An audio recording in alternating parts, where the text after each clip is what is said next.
Welcome to the Learning Pines YouTube. We hope this video helps. You start by readying both devices.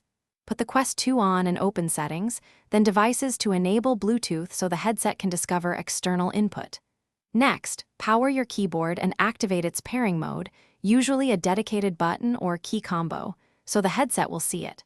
Once the keyboard appears in the Bluetooth list, select it to pair. Make sure you complete any on-screen PIN step. This confirms a trusted connection and prevents accidental input from other devices. After pairing, confirm the connection by typing the on-screen PIN or accepting prompts. This step verifies the link.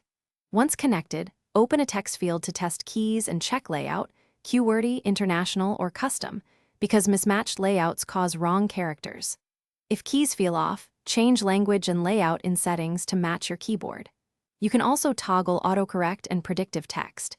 These features help in VR because tactile feedback is limited, and they reduce typing errors while you're immersed. To finish, practice common shortcuts and app-specific keys so you move faster in VR.